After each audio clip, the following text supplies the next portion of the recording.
नमस्कार दोस्तों, कैसे हैं आप सब। उम्मीद करता हूँ आप सभी अच्छे होंगे और आपकी स्टडी जो है एक निरंतरता के साथ चल रही होगी। तो जैसा कि आप सभी को पता है कि हम लोग ने एक प्रोग्राम स्टार्ट किया है कि पर वीक में जो भी इम्पोर्टेंट न्यूज होंगे उस पार्टिकुलरली जो भी हमारे एग्जाम से रिलेटेड जो इम्पोर्टेंट होंगे उस पर हम लोग डिस्कस करेंगे।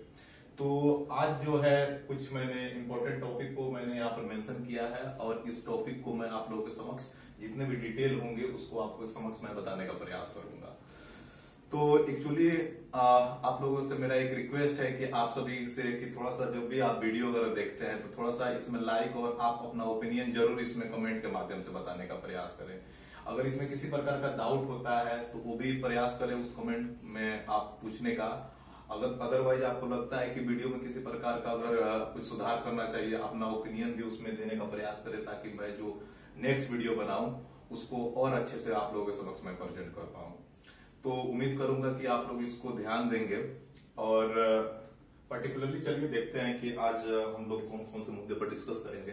देखिए पहला जो है आरबीआई और कॉर्पोरेट सेक्टर को लेकर के पहला हम लोग डिस्कस करेंगे कि जो आरबीआई है उनके एक टीम गठित की थी और उस टीम ने बोला था कि एक जो कॉर्पोरेट सेक्टर जो होते हैं उनको लाइसेंस देना चाहिए। इस पर अभी अगर आप एक पर डे के न्यूज वगैरह पढ़ते होंगे तो आर्टिकल वगैरह भी में हमेशा इसका मेंशन किया जा रहा है कि यह गलत है सही है। उस पर हम लोग इस पर डिबेट करेंगे, अभी उसको मैं बताने का प्रयास करूंगा। दूसरा मैं बात करूंगा यहाँ पर ग्रेट बैरियर रीफ। जो देखिए जो भी ग्रेट बैरियर रीफ है ऑस्ट्रेलिया का, वो देखा गया है कि अभी उसमें कुछ नुकसान होना स्टार्ट हो गया है और डिस्ट्रॉय होना स्टार्ट हो गया है। तो इस पर हम बात करेंगे कि आखिर इसका क्या कारण है और जो भी इसका ज्योग्राफिकल इफेक्ट है उसको मैं पूरे डेप्थ में जाकर के आप लोगों के समक्ष बताने का प्रयास करूंगा। तीसरा जो है अभी हाल में आपने देखा होगा कि जो वैक्सीन को लेकर के चर्चा परिचर्चा हो रहा है कि अभी आपने सुना होगा कि मॉडर्ना का नाम सुना होगा, आपने फाइजर का नाम सुना होगा और इसका AZ1222 का तो नाम आपने बहुत पहले से ही सुन रखा होगा इसका।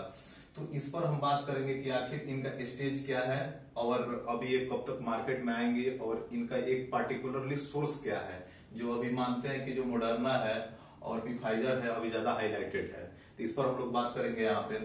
और एक आता है कि नेशनल एनिमल डिजीज कंट्रोल एक संस्था है और इस संस्था के माध्यम से हुआ क्या है हाल ही के दिनों में कि जो भी जो पंजाब और हरियाणा वाले एरिया में जो भी जो पशु होते हैं उनको एक टीका दिया जा रहा था। हैदराबाद की जो एक बायोटिक कंपनी थी और उसको गवर्नमेंट ने इसको रोक लगा दिया। इस पर भी बात करेंगे कि क्या कारण है। तीसरा हम बात करेंगे कि यूएनएड्स रिपोर्ट 2020 का आ गया है और इस रिपोर्ट में क्या कहा गया है इस पर हम लोग बात करेंगे। और क्यूएस एशिया रैंकिंग रिपोर्ट 2021 का रिपोर्ट भी आया है जिसमें जितने भी जो टॉप इंस्टीट्यूट होते हैं एजुकेशन पर्पज से उसका उन्होंने इसमें मेंशन किया है और हमारी रैंक क्या है इस पर हम लोग डिबेट करने का प्रयास करेंगे। तो हमारे 5-6 टॉपिक हैं और इसमें हम लोग पर्टिकुलरली प्रयास करेंगे कि जितने जितने भी हैं उसको अच्छे से जानने का प्रयास करें और छोटी मोटी जो न्यूज होते हैं आप लोग पढ़ ही लेंगे होंगे। और मेरा मुद्दा ये है कि इसमें जितने भी एक पर्टिकुलरली जो कॉन्सेप्ट है उसको मैं आप लोगों के समक्ष बताऊं। और आप ही लोगों में से किसी ने कहा था कि मतलब जो भी मैं टॉपिक डिस्कस करूं उसको मैं बता दूं कि यूपीएससी पर्सपेक्टिव से वो कौन से पेपर से रिलेट करेगा, तो मैं इसको भी यहाँ बता दूंगा। देखिए पहला पेपर है आपका जीएस पेपर 3rd से रिलेट करेगा आपका इकोनॉमी से। सेकंड की अगर मैं बात करूं तो इसको मैं ज्योग्राफी से भी जोड़ने का प्रयास करूंगा। ज्योग्राफी आपका पेपर 1st में आता है और ग्रेट बैरियर रीफ जो है वो आपका इन्वायरमेंट में आएगा पेपर 3rd। इन्वायरमेंट में इसको पढ़िएगा। और फाइजर स्पुतनिक और मॉडर्ना ये जितने हैं आपका साइंस टेक में आएगा। और नेशनल एनिमल डिजास्टर जो ये चीजें हैं यहाँ पर इसको आप इकोनॉमिक में भी रिलेट कर सकते हैं और जो भी करंट अफेयर से रिलेटेड जो भी चीज होता है उसमें भी आप इसमें जोड़ सकते हैं। ये सारी दोनों चीजें जो एक रिपोर्ट है और कहीं ना कहीं मतलब इकोनॉमी के टर्म में भी ऐड होती हैं और साइंस एंड टेक के भी टर्म में होती है और करंट अफेयर्स के भी टर्म में इनका अपना अपना गोल है।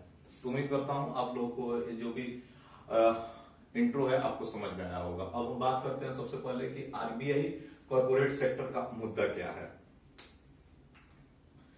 देखिए बेसिकली हुआ क्या है,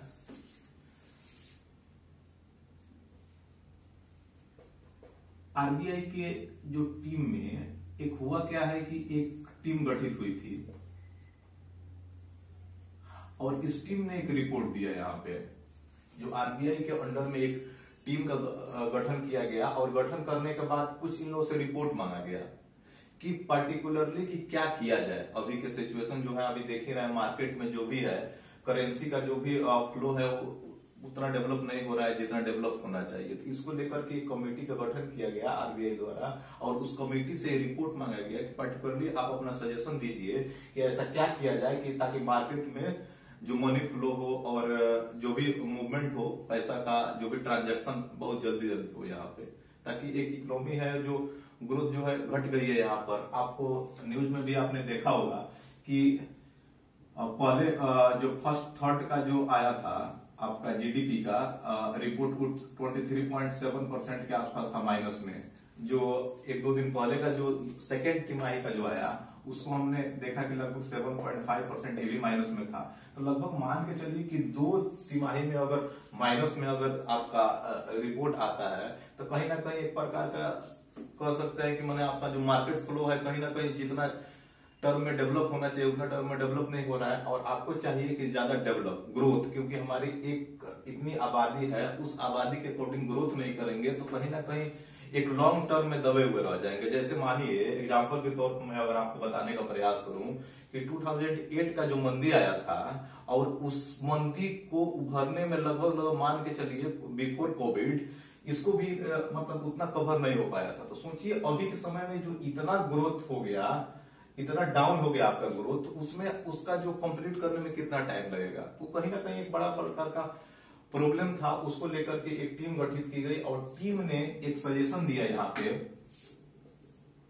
हाँ देखिए एक और चीज मैं इसमें बता दूं कि जब मानिए कि अगर 2 तिमाही का अगर निगेटिव फीडबैक रहता है तो उसको हम लोग बोलते हैं टेक्निकल रिसेशन।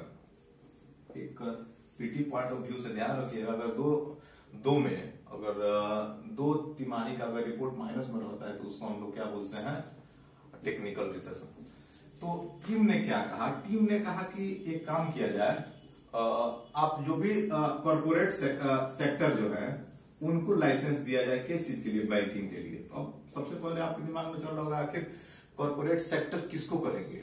तो कॉर्पोरेट सेक्टर के टर्म में अगर आप देखिएगा तो जैसे रिलायंस हो गया, रिलायंस के जैसे अंबानी ग्रुप है, जैसे आप अडानी ग्रुप को ले लीजिए, तो ये अडानी ग्रुप को इनका कहना है कि इन लोगों को आप लाइसेंस दीजिए कि ये लोग अपना बैंक खोलें और अपना बैंक खोल करके क्या करें कि पैसे का जो मूवमेंट करे मार्केट में हो। एक और रिपोर्ट आई थी जिसे जो जीडीपी है, जैसे मानते हैं कि 200 करोड़ के आसपास अगर मानते हैं कि यहाँ पर,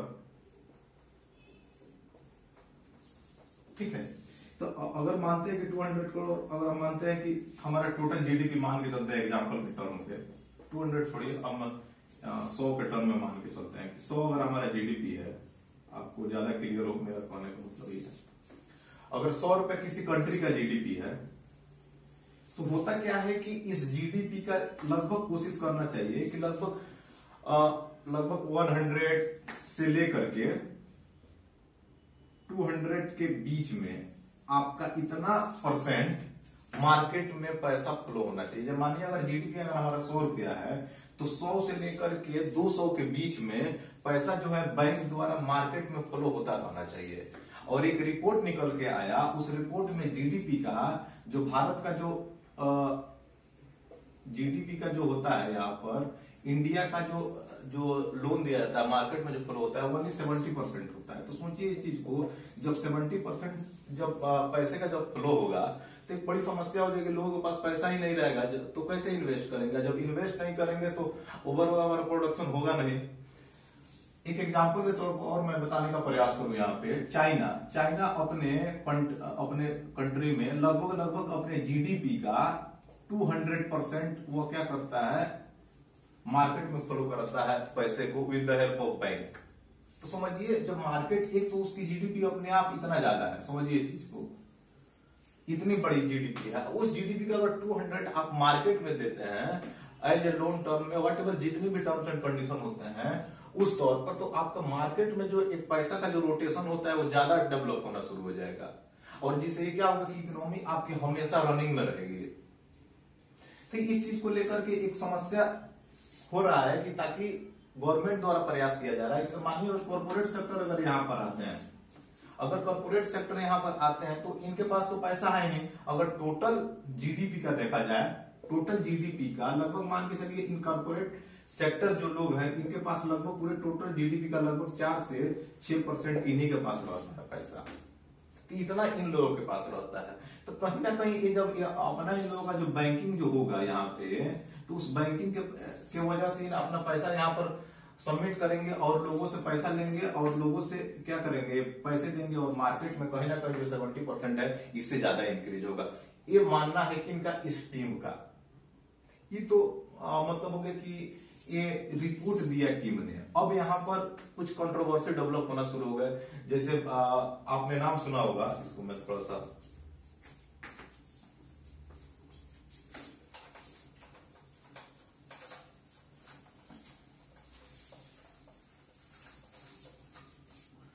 आपने नाम सुना होगा केलकर का, केलकर एंड रघु रामराजन का। दो ही आपने बहुत अच्छे से नाम सुना होगा। ये इकोनॉमिक एडवाइजर रह चुके हैं गवर्नमेंट ऑफ इंडिया के, और ये जो है वो आरबीआई के गवर्नर भी रह चुके हैं। अब इनका मानना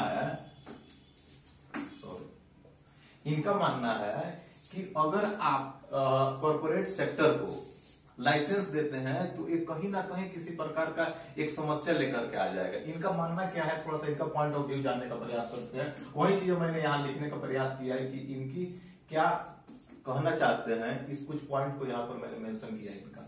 तो इनका पहला पॉइंट कहने का मतलब है कि जैसे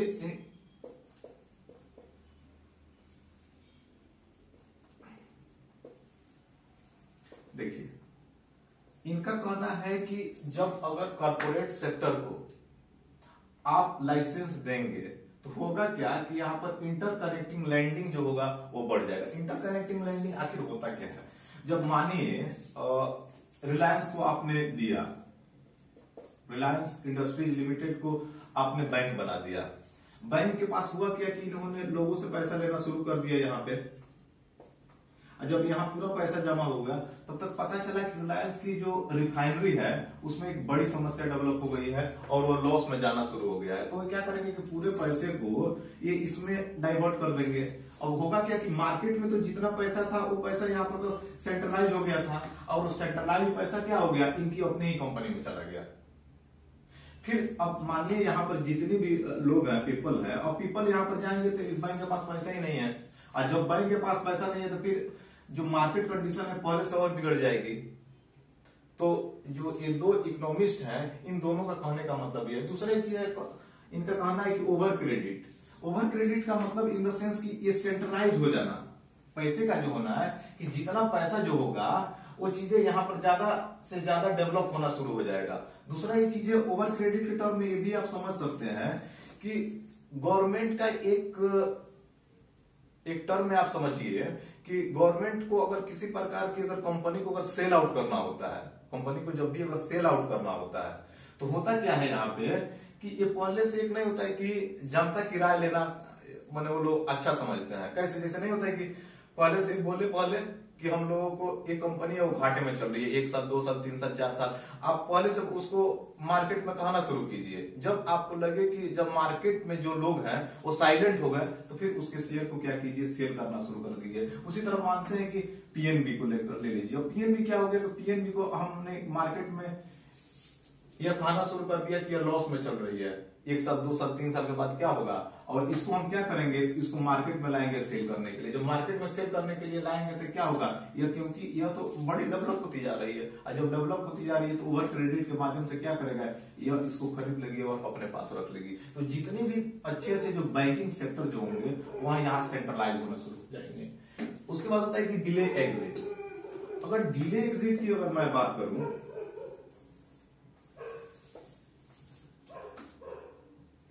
देखिए जितने भी फॉरेन बैंक हैं, जितने भी फॉरेन बैंकिंग सेक्टर है यहाँ पर, अगर मैं कहूं जितने भी फॉरेन बैंकिंग सेक्टर है, तो फॉरेन बैंकिंग सेक्टर ये होगा कि इनकी जितने भी कस्टमर होंगे इनका बढ़ता जाएगा, और इनकी कस्टमर जो होगी इन कंपेयर टू इनमें इन्वॉल्व होना शुरू हो जाएगा। कभी कभी ये भी होता है कि बैंकिंग सेक्टर क्या होते हैं, एक दूसरे से अपना क्रेडिट ट्रांसफर करते हैं, कभी इसकी जरूरत होगी तो उसको दे दिया, उसको जरूरत होगा तो उसको दे दिए। तो इसमें क्या होगा कि इनकी डिपेंडेंसी बढ़ जाएगी, क्योंकि जैसे मानते हैं कि अगर पीएनबी वगैरह बड़े बड़े बैंकों का आपने सेंट्रलाइज किया और उसके बाद आपने उसको सेल कर दिया, तो उसमें होता क्या है कि इनकी डिपेंडेंसी बढ़ जाएगी, और इनकी डिपेंडेंसी अगर बढ़ जाएगी तो कहीं ना कहीं जब इनकी लॉस होगा तो मार्केट से एग्जिट करना इनकी मुश्किल हो जाएगा। और मार्केट से जब इनका एग्जिट करना जब मुश्किल हो जाएगा तो कहीं ना कहीं जो हमारा एफडीआई आता है, जो भी इन्वेस्टमेंट आता है इंडिया के अंदर, उसके ऊपर ये इफेक्ट करेगा। उसके बाद होता है कि ओवर कंसंट्रेशन। तो ओवर कंसंट्रेशन इसी के टर्म में आप इसको समझ सकते हैं, सेंट्रलाइज के टर्म में। तो ये जितने थे, अगर हम मानते हैं यहाँ पर केलकर जो एफआरबीएम एक्ट जो हमारी आई थी यहाँ पे, तो उस पर इन्हीं के क्या बोलते हैं, इन्हीं के जो समिति बैठाई गई थी और इन्हीं की समिति ने रिपोर्ट दिया था, और क्या बोलते हैं एफआरबीएम एक्ट को लेकर के आया गया था। रघुराम राजन के बारे में आप लोग बेहतर तरीका से जानते ही होंगे। तो यहाँ दो कंडीशन यहाँ पर। अब दूसरा क्वेश्चन यहाँ पर ये उठता है कि क्या कॉर्पोरेट सेक्टर अभी क्या कर रहा है, अभी कॉर्पोरेट सेक्टर जो है वो क्या कर रहा है।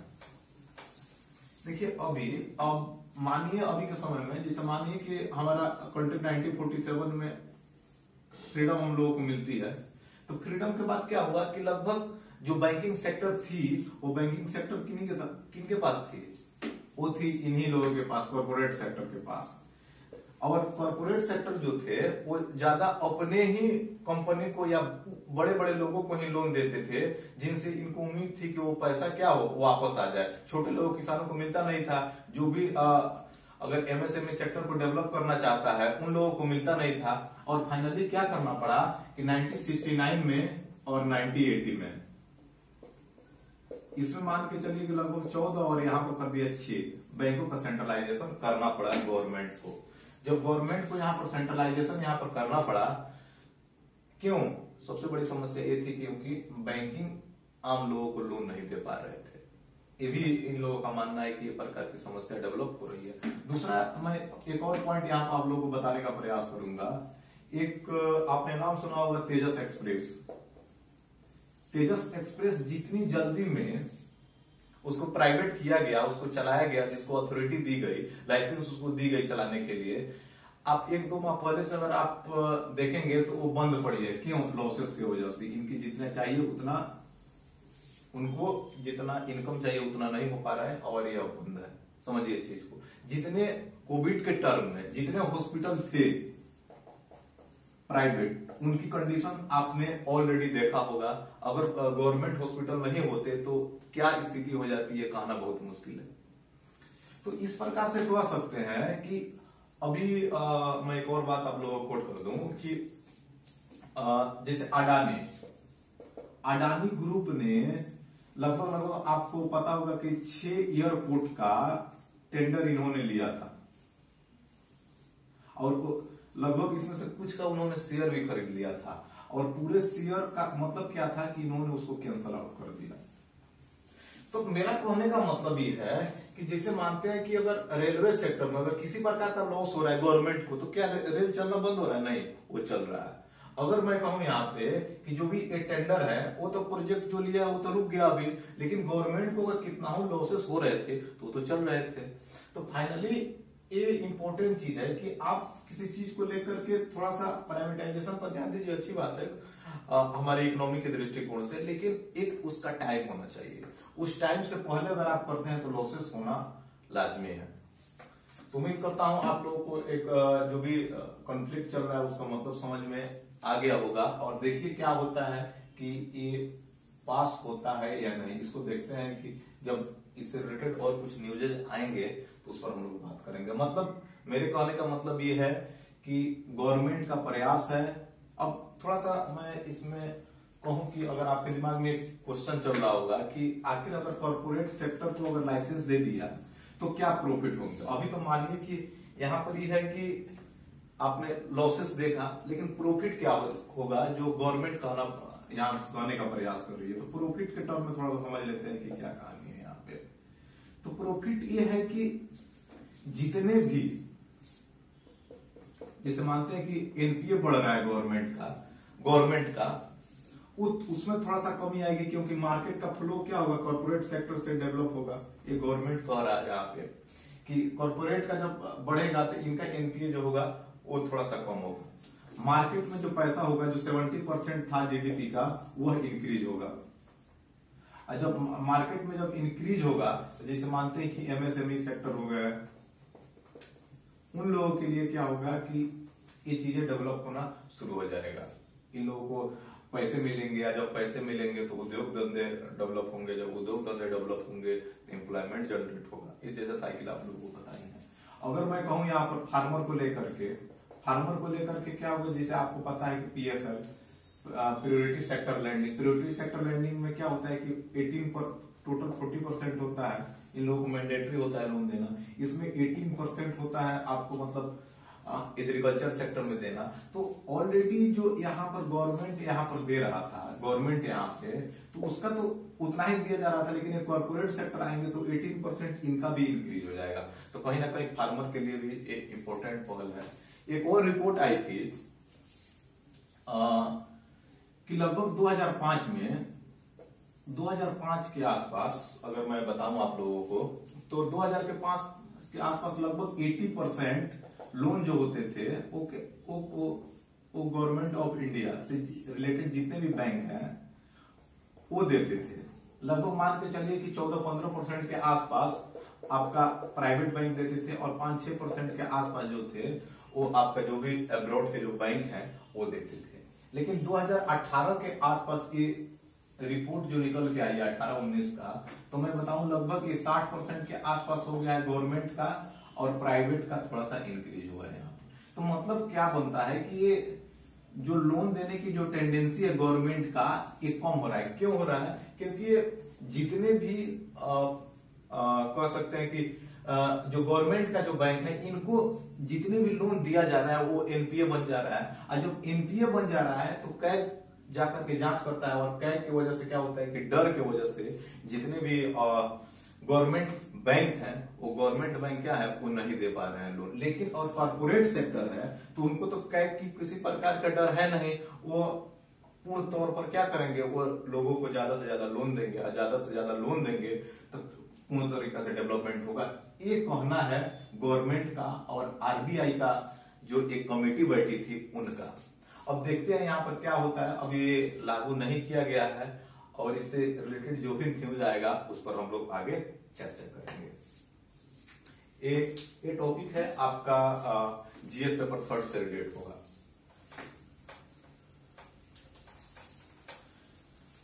देखिए जो भी मैं न्यूज बता रहा हूं, इसमें particularly as a state PCS और यूपीएससी पर्सपेक्टिव से है, लेकिन जिसमें मैं इसमें जो ट्रेडिशनल बता रहा हूं, जो भी इसका जो करंट अफेयर से रिलेटेड जो न्यूज है इसका, वो आप जो छोटे मोटे एग्जाम जो होते हैं उसमें इसका कोट कर सकते हैं। जो छोटे एग्जाम जो देते हैं उनमें जो पर्टिकुलरली इन द सेंस आप समझ लीजिए जो डेटा रिलेटेड पार्ट होते हैं उसमें ये सारी चीजें पूछी जाती है। तो अगर आप ये चीजें डेटा को अगर ध्यान रखें तो छोटी मोटी एग्जाम के लिए भी इंपॉर्टेंट हो सकता है। अब यहां पर बात करेंगे कि ग्रेट बैरियर रीफ क्या है। तो ग्रेट बैरियर रीफ न्यूज छोटा सा है, लेकिन मैं चाहूंगा यहां पर कि आप लोगों को इसका जो ज्योग्राफिकल टर्म है उसको मैं आप लोगों को बताने का प्रयास करूं। ज्योग्राफिकल टर्म इसका क्या है, बैरियर रीफ क्या है, और फाइटोप्लैंक्टन क्या होते हैं, और कोरल, इसका जो कोरल ब्लीचिंग जो बढ़ते जा रहा है उसका कारण क्या है।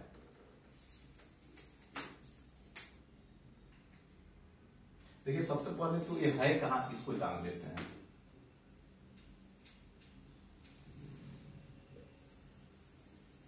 लगभग आप इसको जान लिए होंगे, ऑस्ट्रेलिया।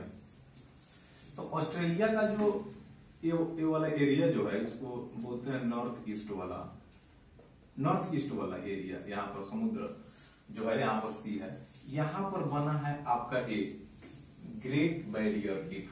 इसको बोलते हैं ग्रेट बैरियर रीफ। अब ग्रेट बैरियर रीफ जो है एक मैं इसका पूरा डिटेल बता रहा हूँ। तो इसमें हो क्या रहा है, इस ग्रेट बैरियर रीफ में कोरल ब्लीचिंग स्टार्ट हो गया है। और कोरल ब्लीचिंग स्टार्ट होने से हो क्या रहा है कि ये नष्ट होना शुरू हो गया। जब नष्ट होगा तो धीरे धीरे धीरे धीरे ये चीजें खत्म होती जाएगी। ये न्यूज है, लेकिन हम अब इसको जानने का प्रयास करेंगे कि आखिर ऐसा क्यों हो रहा है और कोरल ब्लीचिंग क्या है, इस सारा डिटेल हम यहाँ पर जानने का प्रयास करेंगे। और इस न्यूज में ये भी कहा गया है कि जो ला नीनो है, ला नीनो के आने पर भी जो कोरल ब्लीचिंग है वो घट नहीं रहा है, वो बढ़ते जा रहा है। जबकि ला नीनो के केस में ये होता है कि कोरल ब्लीचिंग खत्म हो जाती है। इसको भी जानने का यहाँ प्रयास करेंगे कि ला नीनो क्या है। आप ज्योग्राफी पढ़िएगा पेपर 1, उसमें जो प्रेशर बेल्ट होता है, क्लाइमेट चेंज पहले होता है, क्लाइमेट चेंज, और क्लाइमेट चेंज के बाद आप पढ़ेंगे प्रेशर बेल्ट।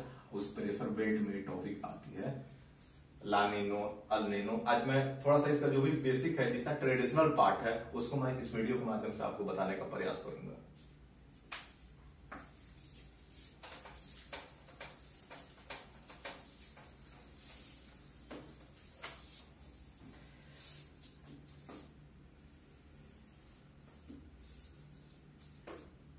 देखिए इसको हम मानते हैं सी लेवल है आपका, और सी लेवल से मान के चलिए यहाँ पर लगभग 200 मीटर, ज्यादा मैं नीचे नहीं जा रहा हूँ, 200 मीटर के नीचे जब जाते हैं तो एक छोटे छोटे जीव डेवलप होना शुरू हो जाते हैं।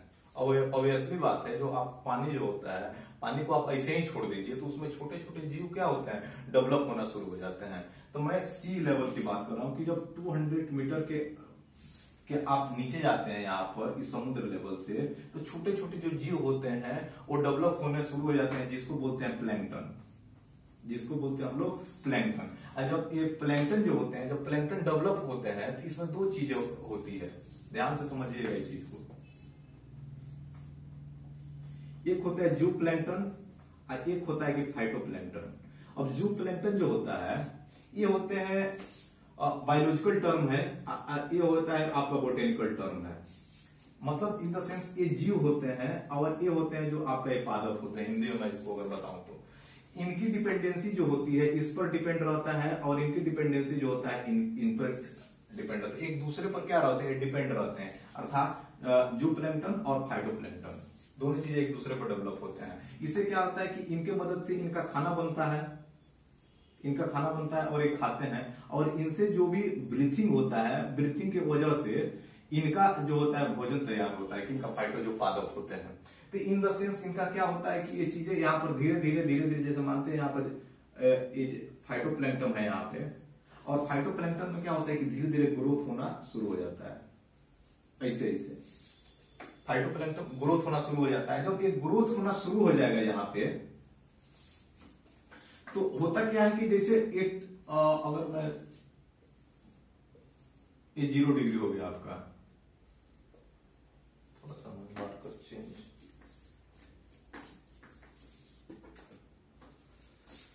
माफ कीजिएगा एक्चुअली। हाँ देखिए ये हो गया आपका 0 डिग्री, आपका 0 डिग्री हो गया। अब 0 डिग्री में क्या होता है कि यहाँ पर टेम्परेचर ज्यादा होता है, टेम्परेचर यहाँ पर आपका ज्यादा होता है। इस टेम्परेचर से मान के चलिए यहां से लगभग मान के चलिए 30 डिग्री अप और 30 डिग्री डाउन के आसपास के पाए जाते हैं आपका जो प्लैंकटन। तो इतना टेम्परेचर आपको मेंटेन होना चाहिए। अगर मानते हैं कि इससे अगर टेम्परेचर ऊपर बढ़ जाता है तो भी ये खत्म होने लगते हैं, और इनसे जो टेम्परेचर जो होता है अगर कम होने लगेगा, फिर भी कम होना, इनकी जो कंडीशन वो खराब होना शुरू हो जाता है।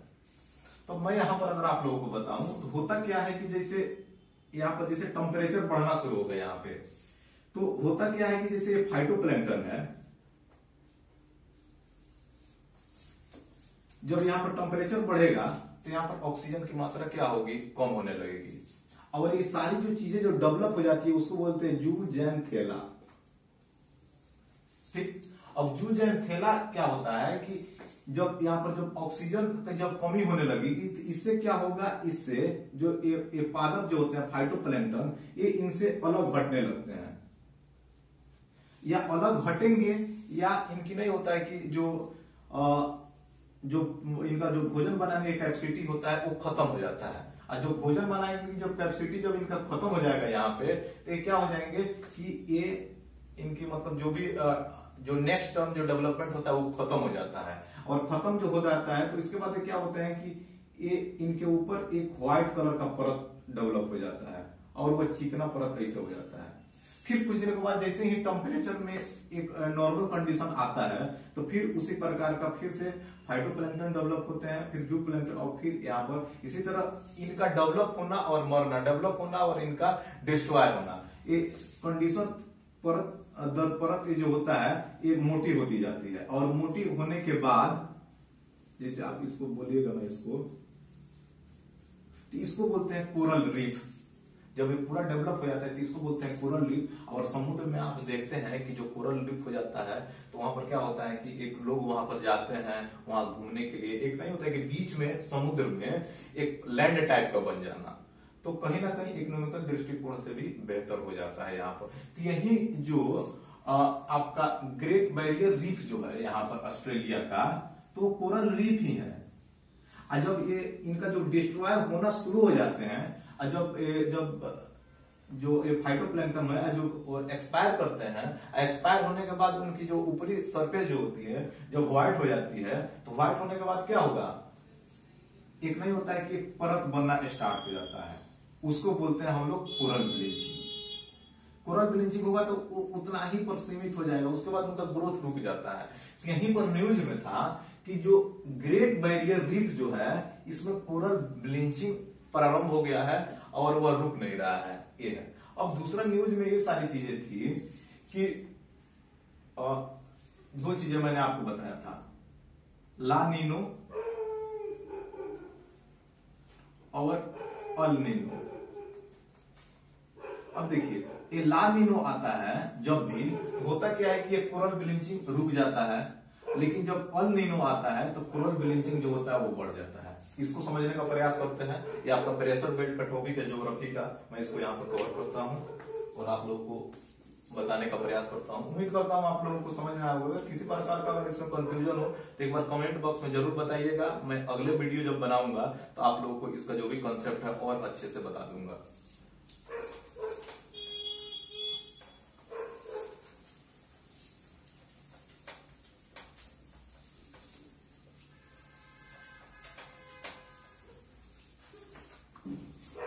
इसको थोड़ा सा मैथ के माध्यम से जानने का प्रयास करेंगे ताकि आप लोगों को समझ में आए।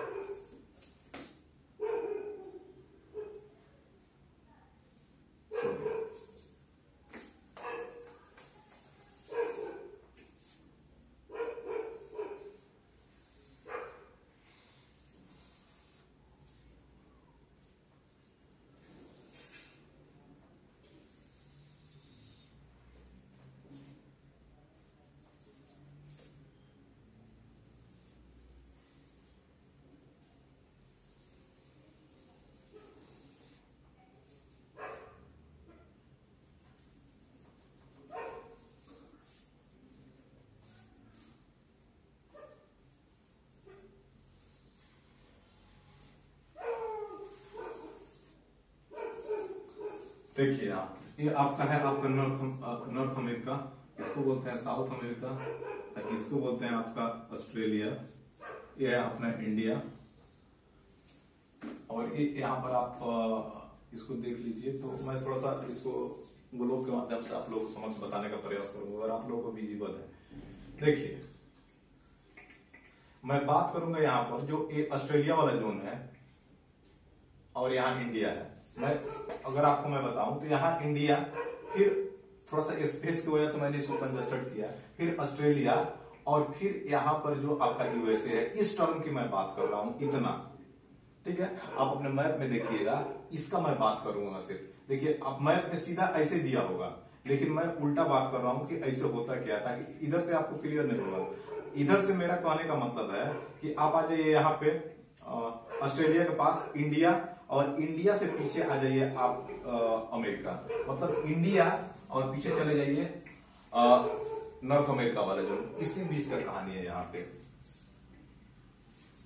देखिए यहाँ पर तो आपको पता है अटलांटिक है, अटलांटिक ओशन है यहाँ पे। अब होता क्या है यहाँ पे, प्रेशर बेल्ट जब आप पढ़िएगा, मैं उतना ज्यादा डेप्थ में नहीं जा रहा हूं क्योंकि पता चला करंट अफेयर्स हम लोग ज्योग्राफी पढ़ने लगे। जो इक्वेटर होता है यहाँ पर देखिए, इक्वेटर में क्या होता है कि जैसे हमारा अर्थ का रोटेशन हो रहा है, और जब अर्थ का रोटेशन जो होता है तो जैसे मानते हैं कि जो मूवमेंट होता है, जो एयर का जो मूवमेंट होता है, जैसे मानिए कि हमारा एयर ऐसे मूव हो रहा है, ठीक है, कोई एयर ऐसे मूव हो रहा है, कोई ऐसे हो रहा है, कुछ ऐसे हो रहा है। तो होता क्या है कि जिस एंगल से वो रोटेट होता है एयर, तो इसमें काम करता है कि कोरोलिसिस फोर्सेस, तो वो अपने पार्टिकुलरली अपने एंगल पर क्या होता है कि थोड़ा सा इंक्लाइंड हो जाता है, जाना चाहिए यहां लेकिन एयर ऐसे हो जाता है। लेकिन जो हम नॉर्थ की बात करेंगे तो अपने से राइट में ही कन्वर्ट होगा, माने अगर यहां पर अगर मैं बात करूं तो इधर से ऐसा नहीं है कि इधर रोटेट होगा, ऐसा नहीं होगा, ये इसको ऐसे रोटेट होना है। जितने भी साउथ हेमिस्फीयर में आएंगे तो अगर मानते हैं कि अगर लेफ्ट अगर रोटेट करना है तो ऊपर से अगर नीचे की तरफ अगर एयर का अगर रोटेशन हो रहा है तो ऐसे रोटेट होगा, अगर नीचे से जा रहा है तो ऐसे रोटेट होगा। तो ये कुछ पार्टिकुलरली कंडीशन है जो मैं उम्मीद करता हूं कि आप लोग अपने प्रेशर बेल्ट वाले चैप्टर में पढ़े होंगे। अगर आप लोगों को क्लियर नहीं होगा तो बताइएगा, मैं एक पर्टिकुलरली इस पर एक वीडियो बनाऊंगा जिसमें सिर्फ प्रेशर बेल्ट की बात करेंगे।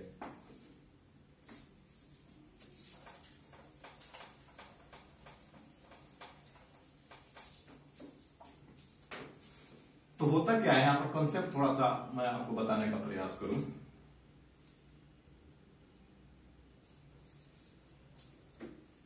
नॉर्मल केस में क्या होता है, नॉर्मल केस आप समझिए, जब यहां से जो एक पुल, ऑब्वियसली बात है कि यहां पर पुल्ड वाटर होंगे क्योंकि इक्वेटर है और इक्वेटर से हम बिल्कुल नीचे जा रहे हैं, नीचे जाएंगे तो वहां पर टेम्परेचर काफी कम होगा और ऊपर भी जाएंगे तो टेम्परेचर कम होगा। यहाँ पर एक और चीज ध्यान देने वाली बात होती है कि जब भी टेम्परेचर इंक्रीज करता है जहां पे, वहां पर प्रेशर क्या होगा, डिक्रीज होगा। ये चीज ध्यान रखिएगा, टेम्परेचर और प्रेशर दोनों ऑपोजिट होते हैं। ऑपोजिट इन द सेंस अभी मत बोलिए कि मतलब हमेशा होते हैं, पार्टिकुलरली ये जो जोन होता है ये रेनिंग का जोन होता है, और एक जब भी टेम्परेचर जब आपका इंक्रीज होगा वहां प्रेशर कम होगा, और जब प्रेशर कम होगा तो वहां पर क्या होगी, बारिश ज्यादा होगी। जहां पर अगर प्रेशर ज्यादा होगा तो ऑटोमेटिकली बात है कि वहां पर टेम्परेचर डाउन होगा, और टेम्परेचर डाउन होगा तो वहां पर ठंडा जोन होगा। तो यहां पर क्या होता है कि जैसे आपका, जैसे मैंने बताया प्रेशर बेल्ट, उसमें मैं नहीं जा रहा हूं यहां पर। अब इक्वेटर में क्या होता है, इसको बोलते हैं ट्रेड विंड। जब पृथ्वी का रोटेशन होता है और जब ऊपर से जब रोटेशन की वजह से जो ट्रेड विंड होते हैं वो काफी तेजी से बढ़ने लगती है यहाँ पर। तो इधर से क्या होता है कि जैसे यहां से पानी गया यहाँ पे वाटर, और इसके वजह से क्या रोटेशन होकर इधर आने लगा आपका, क्लियर। अब यहाँ क्या होता है कि ये ठंडा पानी जो है यहाँ पे, यहाँ पर जमा होने लगता है। यहाँ पे समझने वाली बात है कि ठंडा पानी जो है यहाँ पर जमा होने लगता है। यहाँ पे जब यहाँ पर जमा होगा और ट्रेड विंड ज्यादा है यहाँ पे, ट्रेड विंड ज्यादा है यहाँ पे, तो ये क्या करेगा कि इधर रोटेट होना शुरू हो जाएगा इस डायरेक्शन में।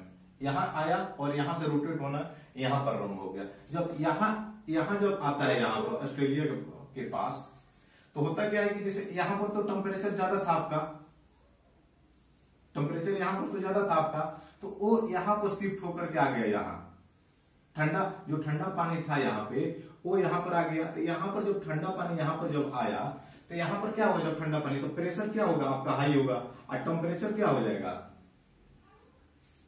क्या हो जाएगा आपका, टेम्परेचर डाउन हो जाएगा यहाँ पर। क्योंकि ये ठंडा पानी यहां से आया और यहां से ट्रेड विंड आपका, इसको बोलते हैं नॉर्थ ईस्ट ट्रेड विंड, इसको बोलते हैं साउथ ईस्ट ट्रेड विंड। जब यहां से रोटेट होकर के ये जो गर्म पानी जो है यहां पर आ गया, जो गर्म पानी हो गया आपका यहाँ पर डाइवर्ट होना शुरू हो गया, और जब यहाँ पर जब डाइवर्ट हुआ यहाँ पे, तो यहाँ पर क्या होगा,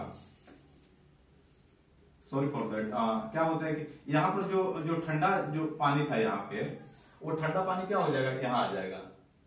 क्लियर, मेरे कहने का मतलब है, थोड़ा सा कंफ्यूजन न लगे आपको, मैं फिर से दोबारा से बता रहा हूं कि जहां से ठंडा पानी आया यहाँ पे और यहाँ से ट्रेड विंड तेजी से चल रहा है, तो क्या होगा कि ठंडा पानी को यहाँ शिफ्ट कर देगा, और जब ठंडा पानी को शिफ्ट कर देगा तो यहाँ पर क्या होगा, टेम्परेचर क्या होगा, डाउन होगा, प्रेशर क्या हो जाएगा, बढ़ जाएगा यहाँ पे। तो यहाँ पर क्या होगा, यहाँ पर क्या आप ही सोचिए, यहाँ पर बारिश होगा, नहीं होगा। अब बारिश नहीं होगा तो यहाँ पर कड़ाके की क्या होगी, ठंडी पड़ेगी यहाँ पे। क्लियर यहाँ पे। अब दूसरा चीज यहाँ पर क्या होता है कि जब एक ट्रेड विंड जो होता है यहाँ पे, ट्रेड विंड अगर मैं बताऊं जब स्लो पड़ जाते हैं, ट्रेड विंड जो होता है आपका स्लो पड़ जाते हैं, तो जो यहाँ पर जो ठंडा पानी जो आता है यहाँ पे, तो ठंडा पानी यहीं पर रुक जाता है। जो ठंडा पानी यहाँ से ट्रेड विंड यहाँ पर आया तो यहीं पर रुक जाता है और इनका जो मूवमेंट यहाँ पर नहीं हो पाता है। तो यहाँ पर क्या होता है कि यहाँ पर प्रेशर क्या हो जाएगा, ज्यादा हो जाएगा, टेम्परेचर कम हो जाएगा। बस यही कॉन्सेप्ट समझना है कि जहां पे जिस भी कंडीशन में जब जो भी कूल वाटर जहां अगर रुकता है वहां पे, तो वहां पर क्या होगा, प्रेशर ज्यादा होगा, टेम्परेचर कम होगा, वहां पर बारिश नहीं होगी। यहाँ दोनों केस में जब ट्रेड विंड ज्यादा रहेगा तो ये स्थिति यहां डेवलप होगा, ट्रेड विंड आपका कमजोर होगा तो ये स्थिति आपका यहां डेवलप होगी। क्लियर। ये तो हो गया बेसिक कॉन्सेप्ट क्या बोलते हैं, प्रेशर बेल्ट का। अब थोड़ा सा समझते हैं कि अल नीनो और ला नीनो क्या है।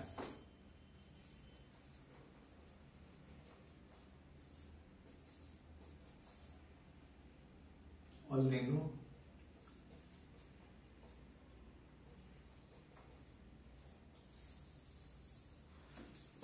देखिए,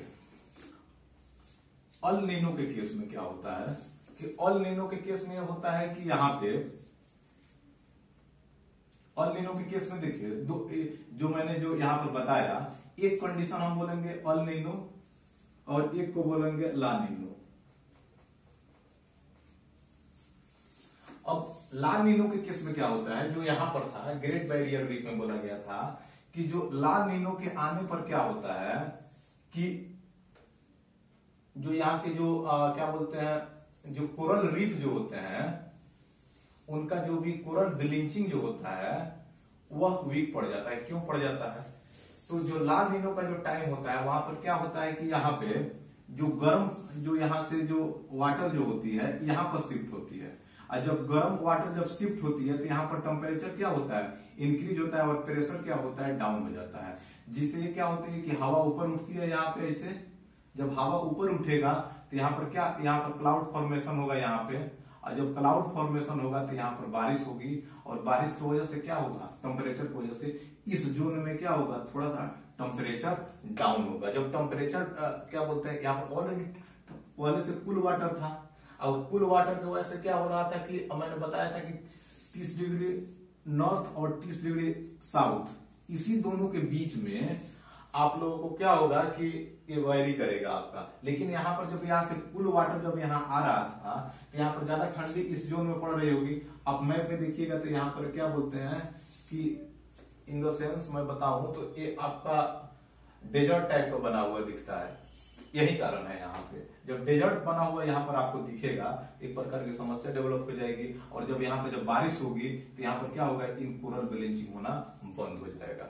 लेकिन इस बार क्या हुआ कि बारिश जब हुआ, बारिश हुआ यहाँ पर ला नीनो के केस में, ला नीनो के केस में जब बारिश हुआ, और बारिश होने के बाद क्या हुआ इसमें कि जो कोरल ब्लीचिंग है वह कम नहीं हुआ यहाँ पर, यही न्यूज में था मेरे कहने। और अल नीनो के केस में क्या होगा, जो बारिश यहाँ हो रही है वो बारिश यहाँ होगी।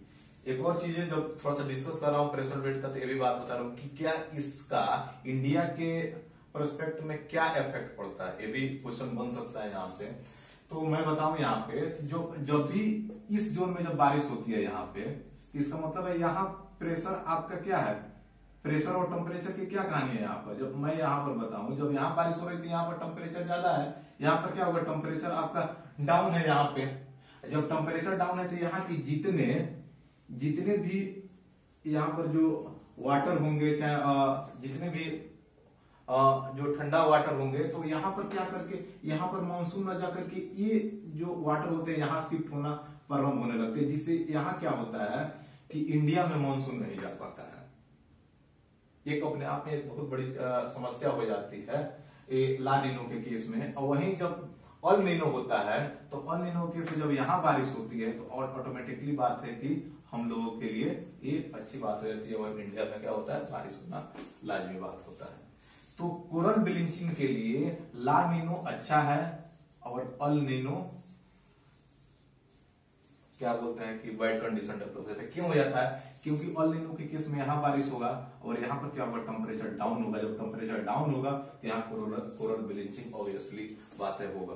कोरल ब्लीचिंग दो ही केस में होगा, या तो टेम्परेचर ज्यादा इंक्रीज कर जाए, या जो 30 डिग्री के आसपास मैंने बताया था, और 30 डिग्री किसी बुक में 35-40 भी लिखा होगा तो ये नहीं, ये वो गलत है, एक एवरेज में बताया। अभी नहीं कि वहां पर 60-70 डिग्री 80 डिग्री हो जाए तो फिर कोरल ब्लीचिंग होगा ही होगा। अगर मानते हैं किसी टेम्परेचर -10 डिग्री हो जाए तो वहां पर कोरल ब्लीचिंग होगा नहीं, क्योंकि जो भी फाइटोप्लैंक्टन होते हैं और जू प्लैंक्टन होते हैं, इनके बीच में प्रॉपर समन्वय नहीं बनता है। इनकी जो भी जो एक दूसरे पर डिपेंडेंसी होता है और जो भोजन बनाते हैं, अपना फूड जो बनाते हैं, वो बना नहीं पाते हैं, जिनसे इनसे क्या होता है, इनकी लॉसेस होना प्रारंभ हो जाता है। उम्मीद करता हूं आपको ये दोनों चीजें समझ में आ गई होगी। किसी प्रकार का अगर कंफ्यूजन होगा तो बताइएगा। थोड़ा सा अगर आपने प्रेशर बेल्ट पढ़ा होगा तो क्रिस्टल क्लियर होगा, नो डाउट, लेकिन आपने नहीं पढ़ा होगा तो थोड़ा सा समस्या हो सकता है।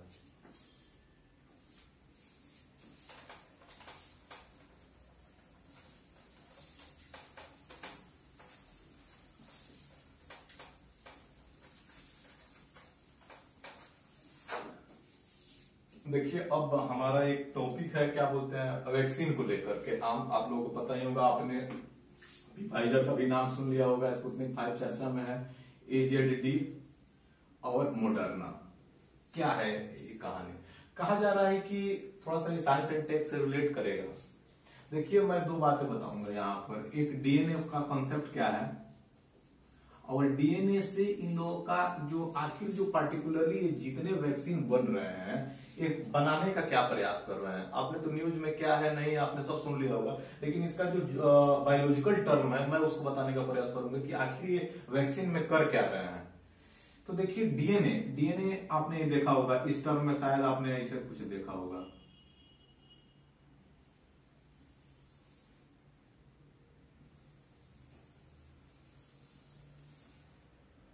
कुछ टर्म्स बने होते हैं उसमें, इसको बोलते हैं, आपने डीएनए सुना ही होगा।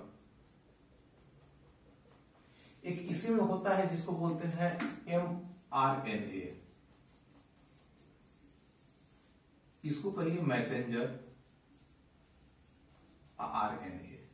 अब आरएनए का क्या काम होता है? यहाँ पर मैसेंजर कुछ पल के लिए भूल जाते हैं, पहले समझते हैं आरएनए क्या होता है। ये जो डबल बॉन्डेड होते हैं, इनका ये काम क्या करता है कि इसको सिंगल बॉन्ड करता है। आपको जो जैसे मानते हैं कि ये डबल बॉन्ड है यहाँ पे, और डबल बॉन्ड में एक दूसरे से इंटरकनेक्ट है, तो जब आरएनए का कॉन्सेप्ट आता है तो इस चीज को ये क्या करता है, हटाता है, यहाँ से हटा करके इसको सिंगल करता है, इसको mRNA। जब इसको सिंगल जब करेगा, इसको यहाँ पे आपने अगर न्यूज में सुना होगा, क्या बोलते हैं, केमिस्ट्री का नोबेल प्राइज मिला हुआ था, Cas9 एक टेक्नोलॉजी होती है, Cas9 टेक्नोलॉजी जो होती है उसकी मैं बात करूंगा यहाँ पे। तो Cas9 में क्या हुआ था कि जैसे ये आपका डीएनए है, यहाँ पे डीएनए में क्या किया जाता है, जो आपका डीएनए है इसको यहां से कट कीजिए। अगर मानिए किसी को एड्स है, मानते हैं कि एक मेल है एक फीमेल है, और दोनों मैरिड हैं, और फीमेल क्या बोलते हैं, इन द सेंस समझ लीजिए कि प्रेग्नेंट है, और उसमें बच्चा है, और बाद में पता चलता है कि इस मेल की वजह से इस बच्चे में क्या है कि आपको उसमें एड्स हो गया है। एक एग्जांपल के तरह में समझ लीजिए, ऐसा किसी को साथ न हो। तो होता क्या है यहाँ पर कि इसके माध्यम से इसमें क्या किया जाएगा कि इस पहले ही जाकर के, जैसे नहीं होता है कि इस जो लेडीज है उसको है, अभी इस बच्चा को नहीं हुआ है, तो हम क्या करेंगे, उस बच्चा के डीएनए में इसको यहां से डीएनए में यहां से कट करेंगे, और कट करके जो वैक्सीन जो उसका जो रेजिस्टेंस क्रिएट करे उसको यहां से इसमें क्या करेंगे, इंटरसेप्ट कर देंगे। और इंटरसेप्ट कर देंगे तो होगा क्या कि उस बच्चे को वो एड्स नहीं होगी। यही Cas9 है, और इसी टेक्नोलॉजी के दृष्टिकोण से इस बार जो केमिस्ट्री का जो नोबेल प्राइज दिया गया, इसी टेक के आधार पर दिया गया। बहरहाल हम लोग आते हैं अपने टॉपिक पे। अब मैसेंजर आरएनए क्या करता है यहाँ पर, जैसे आपने सिंगल बन गया, और सिंगल बनने के बाद होता क्या है कि जो उसके जब सेंटर में जाएंगे, ठीक है, तो यहां पर इससे आपका जो भी अंदर का जो एक जीन होता है, इन द सेंस आप समझ लीजिए, वो जीन क्या होता है कि उसमें प्रोटीन डेवलप, प्रोटीन वो वाला नहीं, डेवलपमेंट वाला प्रोटीन नहीं। जैसे मानते हैं कि अगर एक मेल है, अगर मेल के जो हेयर है वो व्हाइट है, समझिए इस चीज को, तो वो व्हाइट वाले जीन जो इसमें से निकलना प्रारंभ होते हैं और निकल करके क्या करते हैं कि वो जो दूसरे जो उनका जो वंश होता है उसमें जाकर के इंसर्ट कर जाते हैं। यहाँ पर एक ये टर्म होता है यहाँ पर। तो इसमें क्या होता है, इस प्रोटीन में जो इनसे निकलता है, तो इसके ऊपर जो सेल जो होते हैं, इस पर इसको बोलते हैं आप स्पाइक। ये जो है mRNA इसी को बोलते हैं स्पाइक। इसमें से क्या होता है कि वो चीजें निकलता है बाहर, इस सेंटर से आरएनए जो भी होता है, डीएनए के अंदर आरएनए होता है, इस चीज को समझिए। और उसको एक मैसेंजर आरएनए क्या करता है, उससे जो सेंटर से जो चीजें निकलती है उसकी मैं बात कर रहा हूं यहाँ पे। तो इससे क्या होता है कि इस पर एक स्पाइक जनरेटर है, कोई भी चीजें इस पर आती है तो चिपकना शुरू कर देती है। अब ये वैक्सीन क्या कर रहा है कि जो mRNA इसमें से निकल रहा है, उसको इस वैक्सीन को इतना डेवलप किया जा रहा है कि इसमें जो mRNA के तौर पे इसके अंदर ही उस वैक्सीन को इंसर्ट कर दिया जाए। जब इंसर्ट कीजिएगा तो इसके पार्टिकुलरली जो ऊपर वाला जो जोन होगा, जो सरफेस जो होगा ऊपर का, वो सरफेस क्या होगा, यहां से वो स्पाइक करना बंद कर, चिपकना बंद कर देगा। समझ लीजिए इस चीज को। अगर मानते हैं कि जब आपका सेल डेवलप हो गया है यहाँ पर, तो उस पर से अगर कोई वायरस आएगा तो इस पर चिपकेगा ही नहीं, और जब चिपकेगा नहीं तो इस प्रकार की समस्या डेवलप नहीं होगी। और इन फ्यूचर अगर दूसरे अगर वंश की मैं बात करूं, तो अगर लॉन्ग टर्म बेसिस है तो शायद आपकी जो अनुवांशिक जो समस्या होती है वो प्रकार की समस्या ना होगी। बहरहाल ये अभी रिसर्च के टर्म में अभी चल रही है। तो ये जितने भी, अगर मैं बात करूं मॉडर्ना की, चाहे मैं बात करूं स्पुतनिक की, चाहे मैं बात करूं फाइजर की, ये सारी mRNA बेस बनाए जा रहे हैं। और इनका कहीं ना कहीं सिर्फ और सिर्फ मुद्दा यही है कि फ्यूचर इनका इंपॉर्टेंट हो। तो अभी मान के चलिए फाइजर में देखिए यूएसए कंपनी है और बिनटेक जर्मनी की कंपनी है। दोनों कंपनी डेवलप है। लगभग इनका जो इफिशियंसी है 92 और 94 के आसपास है। लेकिन इनमें यह है कि इनको लगभग कम दिन चलते हैं, लगभग मान के चलिए एक वीक तक ही। लेकिन इनको -50 डिग्री टेम्परेचर चाहिए आपको, तब आप इसको सुरक्षित रखेंगे और एक वीक तक ही रख सकते हैं। मैं बात करूंगा आपकी फाइजर की। लेकिन अगर मॉडर्ना की बात करें तो लगभग मान के चलिए 20 डिग्री माइनस की में रख सकते हैं और लगभग 30 डेज। अगर आप पोलियो की जो वैक्सीन देते हैं, लगभग मान के चलिए कि 15 से लेकर के 20, 10, 15 इतना ही के टर्म में माइनस में रखा जाता है। तो इंडिया के दृष्टिकोण से अगर मैं देखूं, अगर मैं बात करने का प्रयास करूं, तो यहां पर होगा क्या कि जो मॉडर्ना होगा in compare to Pfizer better होगा, क्योंकि हमारे पास उतना इंफ्रास्ट्रक्चर -50 को लॉन्ग टर्म में रखने के लिए पॉसिबिलिटी नहीं है। इसके लिए हमारे जो कंट्री है उसमें कमेटी बैठाई गई है कि ताकि ज्यादा से ज्यादा ताकि AZ-122 जो बन के आएगी, तो इसके लिए जितना भी रिक्वायरमेंट जो होगा उसके अकॉर्डिंग हम लोग करेंगे। और जो पुणे में ऑलरेडी इसको बनाया गया था और कल हमारे वजीर आजम जो है वहां पर गए हुए थे और जाकर के उन्होंने अपना जो भी देखना था और उन्होंने रिपोर्ट मांगी कब तक आने का प्लान है। देखिए कब तक आती है ये चीजें। लेकिन अगर मैं कहूं यहाँ पे AZ-122 का एक रिपोर्ट ये भी निकल के आई है कि इसमें इसका जो 1.5 डोज देने के बाद 92% इसका एफिशिएंसी दे रहा है। 1.5 का मतलब अगर मैं बताने का प्रयास करूं तो लगभग आपने एक टैबलेट दिया तो एक टैबलेट का उसका एफिशिएंसी जो होगा लगभग 60 से लेकर के लगभग मान के चलिए 65% के आसपास होगा। जो हाफ वाला दीजिएगा दूसरे के बाद तो वो 92 के आसपास पहुंच रहा है। बहरहाल वो कोई मैटर नहीं है कि कितना है, लेकिन ये चीजें जो थी वो गुप्त थी अभी तक। और जो भी एक समस्या जो यहाँ पर डेवलप हुई, एक हर टीम का एक रेगुलेटिंग सिस्टम होता है और इसका रेगुलेटिंग सिस्टम ने हाल ही में इसको आउट किया है। और आज का न्यूज में बता दो थोड़ा सा आप लोग को हंसने के लिए कि जो भी थोड़ा सा है कि चाइना में ये कहा जा रहा है कि जो भी कोरोना वायरस जो है वह इंडिया, बांग्लादेश, पाकिस्तान और क्या बोलते हैं आपका जो आसियान कंट्रीज है वहां से डेवलप हुआ है। अब समझ लीजिए क्या चल रहा है क्या नहीं। थोड़ा सा मेरे कहने का मतलब यही था कि थोड़ा सा आप हंस लीजिए। उम्मीद करता हूं हम लोगों ने 1, 2, 3 न्यूज हमने कवर कर लिया। तो एक्चुअली देखिए मैं ज्यादा न्यूज नहीं कर रहा हूँ, देखिए मैं 5-6 कर रहा हूँ, बताइए इसी में इतना टाइम लग जा रहा है। क्योंकि ज्यादा मेरे कहने का मतलब है कि कुछ कम ही न्यूज करें लेकिन उसका अच्छा से करें, कि ताकि आप उससे अगर मेंस में आपको हेल्प मिल जाए, और आपकी जो प्रीलिम्स है उसके लिए तो चलेगा ही चलेगा। इसलिए मैं चाहूंगा कि जो भी कम न्यूज हो लेकिन बेहतर हो। लेकिन आपको अगर ऐसा लगता है कि मतलब ज्यादा से ज्यादा न्यूज को कवर किया जाए और इतना डिटेल में न जाया जाए, तो उस पर भी आप कमेंट बॉक्स में बताइएगा। उस पर हम लोग जो भी मेरा प्लान होगा उस पर आप लोग के दृष्टिकोण से मैं बनाने का प्रयास करूंगा। ये मेरा पर्सपेक्टिव था और मैं अपने हिसाब से लेकर के चल रहा हूँ, लेकिन आप लोग की जिस प्रकार की रिक्रूटमेंट होगी उसके अकॉर्डिंग मैं वीडियो बनाऊंगा।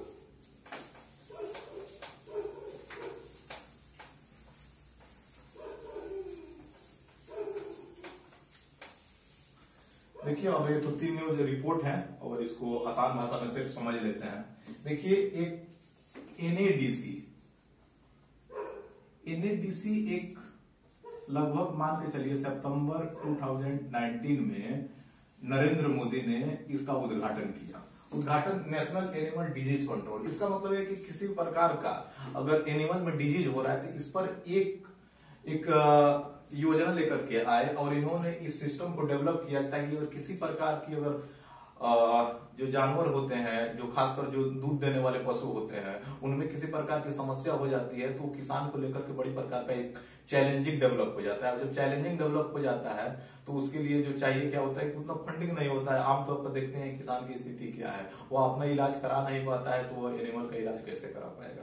तो इसके लिए प्रॉपर फंडिंग, वैक्सीन और जितने भी इंस्टीट्यूट है इनसे उन्होंने टाई अप किया और इन्होंने प्लान किया कि जितने भी जो डेवलपिंग एरिया है वहां पर जहां पर लोग पशुपालन करते हैं और उसका दूध का सेल करते हैं, वहां पर अगर किसी प्रकार की अगर डिजीज डेवलप हो जाता है, फाइनली जो देखा जाता है जानवरों में, तो जो माउथ का जो डिजीज होता है वो ज्यादा डेवलप होना शुरू हो जाता है। हाल ही में अगर मैं कहूं तो हरियाणा और जो मध्य प्रदेश और राजस्थान के कुछ हिस्से में यह देखा गया था कि जो माउथ डिजीज डेवलप हो गए थे एनिमल में, और उस माउथ डिजीज होने की वजह से हुआ था कि वह चीजें ह्यूमन में भी डेवलप होना शुरू हो गया था। तो कहीं ना कहीं एक प्रकार का एक समस्या था और उस समस्या को हटाने के लिए इस सिस्टम को लाना जरूरी था। और इसका जो मेन प्रोस्पेक्टिव था, जो गवर्नमेंट ऑफ इंडिया का एक प्लान था 2022 तक क्या करना है, किसानों फार्मर का इनकम जो है आपको क्या करना है,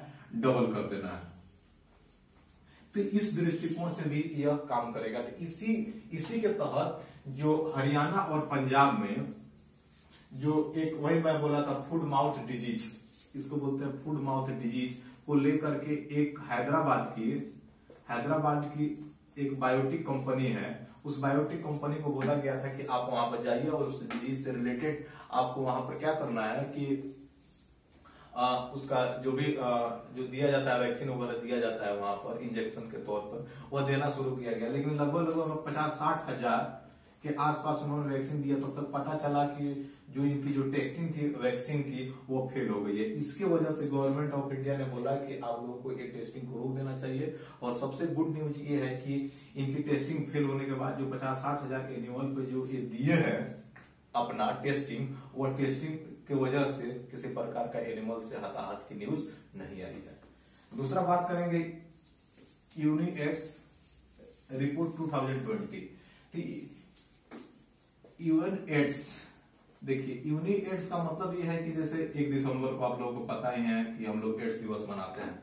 एड्स दिवस जनरली 1988 से 1 दिसंबर को हम लोग वैश्विक तौर पर मनाते हुए आ रहे हैं। यहाँ पर मतलब ये है कि जो हमारा जो एसडीजी गोल है, जो 70 एसडीजी गोल है यहाँ पे, उस एसडीजी गोल को जो इसमें से डिजीज रिलेटेड किसी प्रकार की समस्या है उसको यहाँ से उसको कम करना है यहाँ पे।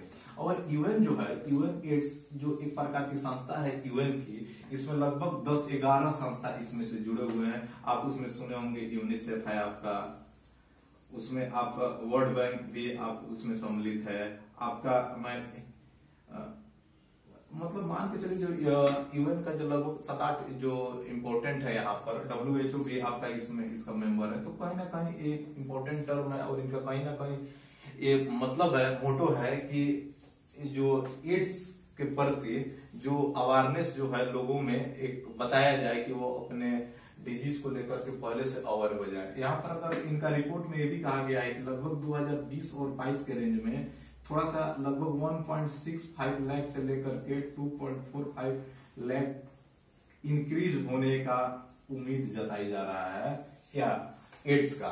और इसमें से ये भी बताया गया कि 2 साल में इसमें से लगभग 60,000 प्लस इसमें से लोगों की जानें भी जाएंगी, ये रिपोर्ट कह रहा है। तो कहीं ना कहीं इसके प्रति हम लोगों को क्या होना चाहिए, थोड़ा सा अवेयर होना चाहिए और इसे जितने भी प्रकार के प्रिकॉशन लेना है उस पूरे प्रिकॉशन को आपको लेने का प्रयास करना चाहिए। अब यहाँ पर बात करेंगे क्यूएस एशिया रैंकिंग रिपोर्ट 2021, इसको भी डाल लेते हैं थोड़ी सी।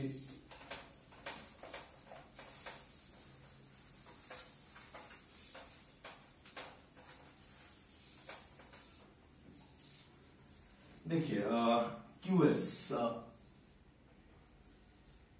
क्यूएस रिपोर्ट, देखिए क्यूएस रिपोर्ट है एक, यहाँ पे यह एक क्यूएस संस्था है और क्यूएस संस्था जो है एक ब्रिटिश कंपनी है और ब्रिटिश कंपनी क्या करती है, इसको रिसर्च करती है और स्टडी करती है और उसके बाद अपना रिपोर्ट जारी करती है। और क्यूएस रिपोर्ट क्या करता है कि जो लगभग मान के चलिए पूरी जो एशिया है उस एशिया में टोटल जो टॉप 750 जो यूनिवर्सिटी होते हैं उनका क्या किया जाता है, स्टडी किया जाता है और उनकी रैंकिंग दी जाती है। और इस रैंकिंग में फर्स्ट रैंक सिंगापुर यूनिवर्सिटी है, उसको फर्स्ट रैंक मिला है यहाँ पर। और हमारी जो लगभग बहुत सारे हैं आईआईटी गुवाहाटी, आईआईटी क्या बोलते हैं मुंबई, आईआईटी दिल्ली, ये हमारे में है, लेकिन इनकी रैंकिंग सबसे पहला है 37 और 47, यहाँ पर 37 आपका रैंक मिला है आईआईटी बॉम्बे को और इसको मिला है आईआईटी दिल्ली को। और यहाँ पर लगभग 51 के अराउंड है आपका IIT Bombay, sorry for that Madras. इनका कहीं ना कहीं रैंकिंग देते हैं कि मतलब आपका एजुकेशन क्राइटेरिया क्या है। तो मतलब कहीं ना कहीं अगर मानिए गलत तो नहीं कहेंगे, ठीक ठाक है, क्योंकि 750 का हमने स्टडी किया है और 750 में हम 37 और 47 और 51 रैंक लेकर के आ गए हैं। और 100 के अंडर में भी हमारा आईआईटी गुवाहाटी भी है।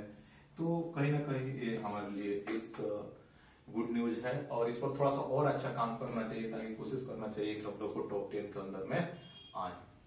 तो दोस्तों आज हमारा ये इम्पोर्टेंट टॉपिक था ये वीक का और उम्मीद करता हूं कि आप लोगों को ये वीडियो पसंद आया होगा। अगर पसंद आए तो एक बार जरूर लाइक, शेयर और कमेंट जरूर करें। आपकी लाइक, शेयर, कमेंट की वजह से मेरे को मोटिवेशन मिलता है और ये मोटिवेशन मेरे लिए अच्छा है और मैं कोशिश करूंगा कि आगे से और अच्छा से वीडियो आप लोगों के समक्ष प्रेजेंट करूं। और मैं ये भी आपसे अगेन रिक्वेस्ट करूंगा कि आप अपना फीडबैक जरूर दें और इसमें क्या और सुधार करना चाहिए उसको बताने का प्रयास करें। तब तक दीजिए मुझे इजाजत।